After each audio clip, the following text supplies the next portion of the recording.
So we've all been in the situation where we have been dumped, or a relationship has gone terribly wrong and now it's ended and we're left wondering what the hell happened, and we're obsessed with our ex and it doesn't seem like they want to come back, but we just can't let it go. So what are some ways that you can stop thinking about your ex, you can stop obsessing over your ex, and you can get past desperately wanting to know, why don't they want me? Why don't they love me? That's what we're talking about today in this video. Hi, I'm Jeff Campbell from DivorcedParentsClub.com, and I'm glad you're here with me. First, let's identify, are you obsessed? Because all of us have thoughts about our ex from time to time. We think fondly of them. We might miss them. We might wonder what they're up to. That's not necessarily obsession. So are you obsessed? Let's talk about the signs of obsession before we talk about how to get past it. The first is that you're constantly thinking about your relationship. You're going over the events in your mind and you just can't let it go. Next is you overthink the relationship. You overthink your own role in the demise of the relationship, and other things in your life, other priorities are falling by the wayside because you can't stop thinking about this. You can't talk about anything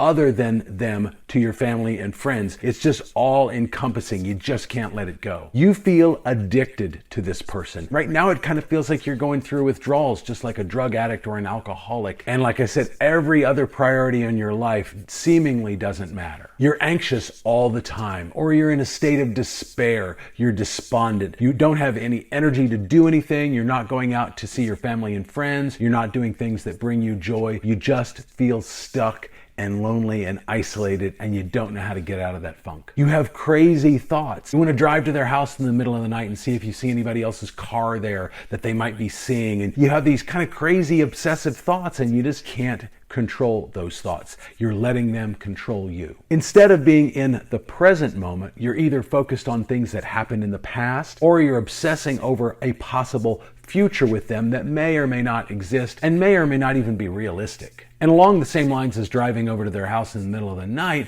you're constantly worried that they might be dating somebody new. Maybe you're stalking them on social media to see any evidence of that, and you just can't let that idea go that they may have moved on with somebody else. You think that your obsession for them is the same thing as love, and believe me, it is not. You think that this person is your soulmate, that you were destined to be together, and that somehow life is going to be a failure if you can't make that happen. You only focus on the positive aspects of them and of your relationship, and you conveniently put aside all of the negative traits that they have, and let's be honest, they do have them. But you may not be focused on those. You may be pretending those don't exist right now. You're looking at them through rose-colored glasses, essentially, and you're just focused on the positive and ignoring the negative. You kind of say self-defeating things, self-deprecating things, because ultimately you feel like if you had been a better person, the relationship might have worked. So you kind of beat yourself up emotionally because the relationship failed. You can't focus, you can't eat, you can't sleep well, you're not doing anything healthy right now because of this obsession. Maybe you're even using drugs or alcohol to help compensate for the uncomfortable feelings that are going on inside your brain right now. And then lastly, you neglect your friends and your family because this is all encompassing. It's all you can think about. It's all you can focus on. Nothing else seemingly matters right now. So if you are seeing multiple signs of what I just went through, then you are definitely obsessed with your ex. And now we're going to get into how to get past it, how to get over being obsessed with your ex so that you can move on and eventually be ready for an actually healthy relationship. That's what we want. So let's get into those signs right now. First, just like an alcoholic who says, I'm an alcoholic, you need to have that moment of clarity where you admit that, yes, I am obsessed with my ex. You need to accept that you are obsessed, that it's not healthy, and that it's not the same thing as love. Next, you want to view them exactly as they actually are. Not better than they are, not worse than they are, but actually as they are, flaws included. You need to see them realistically for exactly who they are. None of us are perfect. We all do things that can potentially damage a relationship. And make no mistake, while one person may do more than another, it takes two people to make a relationship and two people to break a relationship. And so you do have some responsibility in that. Next is, I want you to go no contact if you haven't already. If you've broken up, you need to be going no contact where you don't initiate contact with them for any reason whatsoever. Now, if it's an ex-wife and you have kids together, obviously that's not going to be possible to a large degree, but as much as possible, if you do have kids, keep the conversation minimal and just focused on business items, kids, bills, etc. But if you don't have kids together, there's really no excuse to have contact with them whatsoever, so don't initiate any contact. That includes stalking them on social media, and it especially includes liking or commenting on their social media posts. But remember, Instagram stories will show them that you saw it if you're clicking on it, so don't do that. If you need to unfollow them, if you need to block them, do whatever you need to do so that that temptation isn't there for you. But don't initiate any contact at all. If they contact you and you think there is some possibility of having a future healthy relationship with this person, then assume they want to see you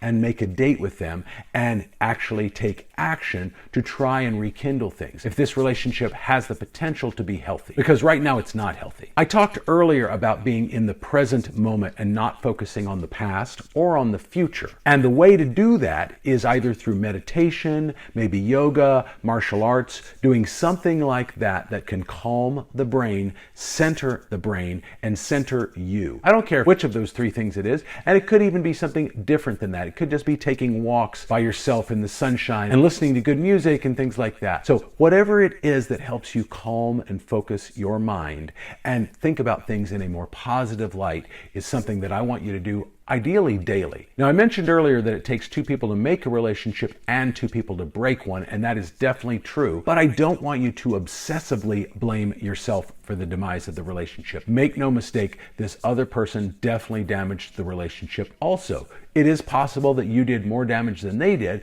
but they definitely have fault, and I don't want you to ignore that. I don't want you to obsess over your role in the breakup either, except that it is healthy to identify what you did and learn the lessons from that so that you don't keep doing that, either in the event of reconciliation with this person or in your next relationship. And then to see them really as they are, I think it's a good idea to make an actual written list of their pros and cons. Go through all aspects of their personality, what they say, what they do, how they handle conflict resolution. Do they talk about things in a healthy manner? Do they give the silent treatment? Do they gaslight you? Those kinds of things. Make an entire pros and cons list of everything about them so that you can really see them exactly as they are. That will help you to get over this obsession and to really see them more realistically. And then if they do reach out and you do kind of rekindle things, you'll be looking at them in a very realistic light. Not a critical light necessarily, but also not an unrealistically positive light either. You want to look at them exactly as they are. A lot of us have childhood abandonment issues, and those show up and manifest themselves in our adult relationships, and you may be no different. So I want you to really understand that you are good enough. And just because this relationship failed doesn't mean you aren't good enough, and it doesn't mean it failed because you aren't good enough. You are good enough, and I want you to remember that. I want you to know that. I want you to really understand that. And then if you do have some sort of childhood abandonment issues, I was essentially abandoned by my father when I was 6 months old, and then my mom remarried when I was 2, and then they divorced when I was 10, and we moved 1,000 miles away from him, who I had grown up calling dad, and then he died a few years later. So I do have several different kinds of abandonment issues going on in me from my childhood. And while I'll never forget those things, I don't have to let those things control my adult relationships and how I interact with people. So it's important to recognize those things, acknowledge those things, maybe work with a therapist on those things, and really get to a place where they're not controlling your actions. The next thing I want you to do is not just sit around and mope and obsess over this person in isolation. You need to get out there and do things, take up activities, maybe things that bring you joy, ideally maybe things that are done outside so that you're getting that fresh air and that sunlight and that vitamin D. But get out there and keep yourself busy, because when you're busy, both mentally and physically, you're going to be able to take your mind off of them, because it's going to give you other things to think about, and it's going to give you social interaction as well. All of that's going to go a long way towards boosting your mood. And it's also going to keep the obsessive negative thoughts from entering your brain with quite the frequency that they might be doing when you're just sitting around home alone. Another technique that's really useful, that's really super simple, is to put a thick rubber band around your wrist. And then every time you have a negative thought or an obsessive thought or an unhealthy thought, you just kind of pop that rubber band a little bit and it stings your wrist a little bit. Not going to cause damage, of course, but it is going to be like a little jarring to your system, what they call a pattern interrupt. And then when you do that, at the same time, say stop. Again, that's kind of a pattern interrupt. Our brain is going in one direction, and then all of a sudden something happens that causes it to completely go in a different direction. And then you can kind of refocus yourself and think about something different. But you need that pattern interrupt in order to kind of quell those negative thoughts that are going through your brain. And a rubber band is a simple, easy way to do that. The next thing is I want you to get rid of mementos and photos and other things that you may have laying around the house that remind you of them. Maybe they're gifts that they gave you. Maybe they are photos of the two of you together. Any sort of memento like that instantly reminds you of them, you don't want to have just sitting around the house. If you don't actually want to get rid of these things, maybe there's some nice pieces of jewelry or something like that, and you don't really want to get rid of them. What I want you to do in that case then is to pack them away and put them out of sight, out of mind, until you can get to a place where you can look at them and not have a negative or obsessive emotional response. Get to a place where you're like, oh, I love that watch, but it's not causing you emotional distress to see it and to think about the person who gave it to you. And then the next one is I want you to see a therapist. And I did mention this briefly earlier, but a therapist is a great way for you to have a sounding board, a neutral third party. They don't know the other person at all, presumably, and they don't really have a personal relationship with you.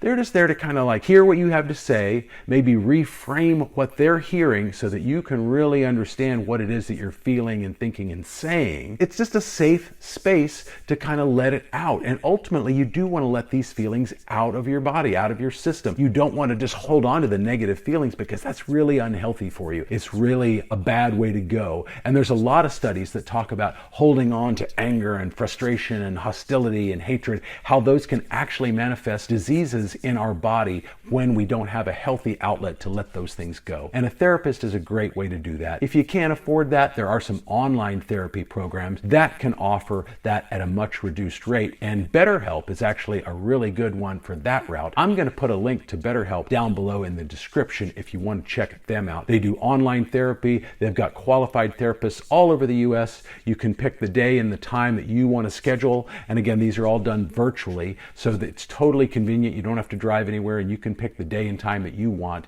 And if you don't like the therapist that they assign you, you can change and try another one. Now, what if you desperately want them back? Are there things that you can do to get your ex back? And the short answer is yes, there are. And if that's the boat that you're in and you do definitely want them back, I want you to watch this video right up here where I walk you through step by step exactly what to do to have the best possible chance of getting them back. But for now, I'll see you in the next video.